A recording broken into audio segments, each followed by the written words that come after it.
روشنی ہے۔ خالق کائنات نے بنی نوع انسان کو زندگی گزارنے کے لیے اسلام کی صورت میں ایسا ضابطہ حیات دیا ہے جو فطرت انسانی کے عین مطابق ہے،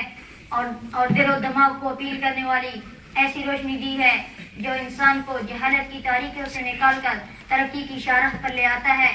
بقول قرآن یخرجہم من الظلمات الی النور، ایک کامیاب زندگی گزارنے کے لیے جہاں انسانوں کو اس ضابطہ حیات پر عمل کرنے کی ضرورت ہے، وہاں اس کائنات کے نظام کو چلانے کے لیے خالق کائنات نے جو اصول و ضوابط بنائے ہیں ان کا علم حاصل کرنا بھی ضروری ہے۔ علم کے اس نور کو حاصل کرنا اسلام ہر مسلمان پر فرض قرار دیتا ہے۔ طلب العلم فریضۃ علی کل مسلم، علم حاصل کرنا ہر مسلمان مرد اور عورت پر فرض ہے۔ میرے بھائیوں اور بہنوں، قرآن مجید ہمیں بار بار اپنی آیات اور تعلیمات پر تفکر اور تدبر کرنے کی دعوت دیتا ہے، مگر ہم ہیں کہ محض ثواب حاصل کرنے کے لیے بغیر سوچے سمجھے تلاوت کرنے کو ہی کافی سمجھتے ہیں۔ کبھی غور کیا ہے قرآن کی ایسی آیات پر جن میں وہ ہمیں عقل و شعور سے کام لینے کی دعوت دیتا ہے اور کہتا ہے کیا لوگ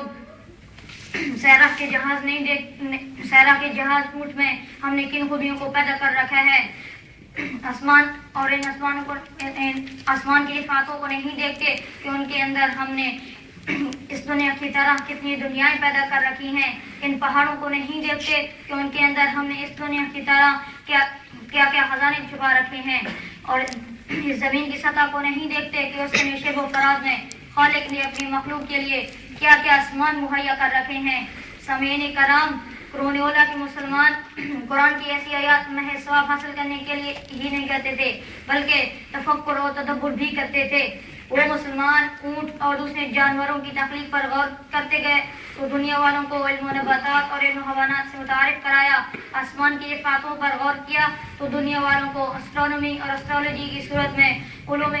فلکیات سے باخبر کیا، پہاڑوں کی چھپی ہوئی خزانوں کی تحقیق کی تو علم معدنیات اور علم کیمیا سے باخبر کیا۔ ہمارے آباء و اجداد کی علمی تحقیقات کا یہ نتیجہ تھا کہ یورپی اقوام جب ڈارک ایجز کے تاریخ ادوار سے گزر رہی تھی تو اسلام کے علم برداروں نے بغداد، قاہرہ، قرطبہ اور غناطہ میں علم کو عظیم و شان مراکز قائم کی ہوئی تھے۔ یہ ایسی یونیورسٹیاں تھیں جہاں اہل یورپ میں علم کی پیاس رکھنے والے آ کر ان علوم کو حاصل کر کے اپنی علمی پیاس بجھاتے تھے۔ خواتین و حضرات، آئیے ہم خواب غفلت میں پڑے ہوئے مسلمانوں پر قرآن کے اس فرمان کو واضح کریں۔ علم کی دولت سے محروم لوگ ان لوگوں کے برابر نہیں ہو سکتے جو علم کے نور سے بہرابر ہوتے ہیں۔ آئیے ہم قرآن اور حدیث کے علوم کو حاصل کر کے